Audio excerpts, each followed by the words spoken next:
Welcome or welcome back to my YouTube channel. My name is Olaido Rachel. If it's your first time here, you're welcome and very time subscriber. Thank you guys for tuning in. So guys, in today's video, I'm going to be talking about internship hunting in Nigeria, the requirements for nursing internship in Nigeria, my experiences, and my advice for people that will be hunting for internship. So if this video is going to be something you'll be finding needful or helpful, then you have to stay tuned and watch to the very end. So guys, without further ado, let's jump right into the video. So just know that when you are hunting for internship, it's more like a job hunting. As far as I'm concerned, as far as I know, I recently started my internship this year. So yeah, I know quite a number of things they asked us, and a few of those things I'm going to be listing them on the screen, but I'll just mention a few of them. Your license, your BSc certificate, your recommendation letters. You need about 3 of them. I would advise you get one from your institution, one from your church or your religious leader, and one from a reputable person in the society or somebody that is in the civil service. And then you need your birth certificate, your state of origin, your degree certificate I mentioned, your certificate of induction, and your first school living certificate, your SSC, either your WAEC, your NECO, or whatever SSC you use. So I think that's basically it. Anyone I skipped out,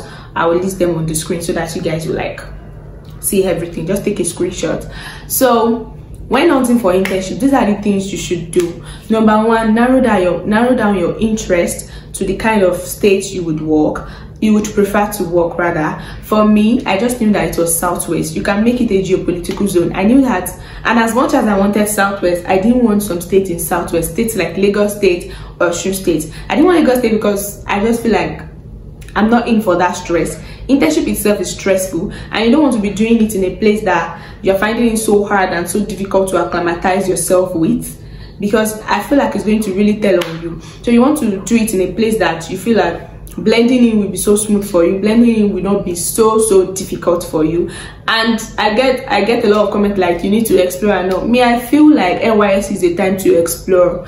Internship is just a time to just settle down somewhere, get done with what you are doing, and just move to the next phase of life. So it's not a time that you want to be traveling around, except if that's your hobby, you like traveling around the world. Then I would advise that you go to any state, because the reason I said you should narrow down your interest is because you don't just want to be applying around. They tell you that River State University Teaching Hospital is empowering intern, and you are running there to go and apply. Then you apply here, you apply there, because you are going to spend money. And instead of wasting your money, just know that these are the places I can work. For me, I knew that I can work in Ogun State, I can work in Oyo State, I can work in Ondo State and Ekiti State. Those were the states in Southwest that I can work, or I feel like I want to work. It's a thing of choice and interest, right? I feel like I want to work. So meaning that everything everywhere I'm going to apply to is restricted to these states. So you understand that you want to apply in states where I advise you even apply in your state, because I think there's an advantage that comes with that. I really am not sure, but then I've heard and I've seen. Furthermore, I think one other thing you should do is that you should prepare for exams and interview. They don't tell you this, but I lie you not. I don't know why it's included, but exams and interview are part of internship hunting, and you need to prepare for them, because most of the time the interview is always group interview. You might go in 5, in 10s and all, and you don't want to embarrass your school, because when you're introducing yourself, you're going to be saying your name and the school you graduated from. I think those are the 2 things they expect from you to like introduce yourself. So you don't want to embarrass your school, so prepare for your interview, prepare for your exams. And I only had the opportunity to go for 1 exam and 1 oral interview. And the things that they had in common was that they were not asking med search questions, they were not asking anatomy and physiology. They were asking questions of how you are going to like manage your ward as a nursing officer. They were asking questions about nursing skills, the code of ethics of nurses. What else? They were asking questions that basically they want to know how you are going to like manage your ward, your time management skills, your skills as a nurse. Basically, those were the questions they were asking. So I did not say you should not read your anatomies and physiologies. There may be institutions that will ask those questions, but most of the time they only ask you questions relating to how you manage your work as a nurse, and current affairs questions, current affairs regarding the state and the country. And if you are applying for internship in a particular state, if it is a state-owned hospital, please learn things that are peculiar to that state as much as possible. And if it is a federal-owned hospital, learn things that are relating to the federal, like to the country itself. You want to learn who the governor of the state is. You want to learn who the president of the country is, in case you don't know.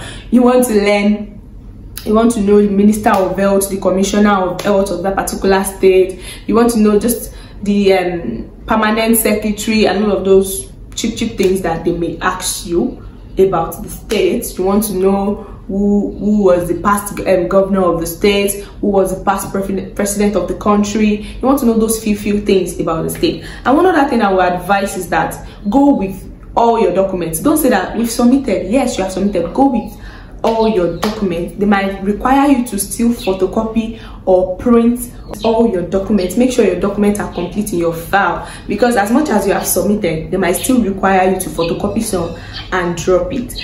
And one other advice I will give you is, don't apply for internship if you don't have your license with you. So just wait till after your induction before you apply for internship. You will get, don't worry, you will get the space. And don't worry, just make sure that you have your license, because they might as well sweep your documents away like you are not ready. So make sure you have all your documents, especially your license, before you apply for internship. So one other thing I would advise is that you save up for application. You might be required to travel down for exam, travel down for interview. Some institution will ask you to pay for form, you will buy form. Some institution will ask you to submit like 9 copies of your documents in different offices, and they are expensive. Making photocopies is actually very expensive. Lastly, I cannot overemphasize the importance of knowing somebody that knows somebody that knows somebody. See, that is our current realization in this country, that connection, you need to have connection before you get into some places, before you get in some offices, before you get some placement and all. So if you know somebody that knows somebody that knows somebody, even all these advice that I've listed, just forget about it. And but then I would advise that if you know somebody, get them involved. Tell them that I am actually applying here. If there's any way you can help and all, because that is it. That is the country we have found ourselves. So I was invited for an exam in this particular institution, and on getting there, I saw that we were a lot, like we were very much, and I was losing my faith already, because that place I spent a lot of money on transport, a lot on submission and all. So I was losing faith already when I saw the whole lot of crowd. Then we sat for the exam. The exam was way too simple than I expected, and I traveled back to my house that very day. In fact, I got home really late, and the next morning they released the list. I was so surprised that why will you release the list next morning? We were so much. I'm sure they wouldn't have been done with marking, they wouldn't have been done with collating, or they wouldn't have been done with bringing out it. I just feel like no matter how much hands they have, they shouldn't have been done with it. So it made me realize that connection is #1 thing, and one other thing, be ready for disappointments. I wouldn't say disappointment, but be ready for, they might not call me, they might not pick me, and they might pick me. Just be ready. As much as be positive, as much as you are positive, don't let disappointment shatter you. Pick up yourself again, apply to other places, read for interviews and exam, and get done with it as soon as you can. Thank you guys for watching. I really do appreciate it. If you find this video helpful or useful, then like this video, share with your friends, and I'm going to be seeing you guys in the next one. Bye.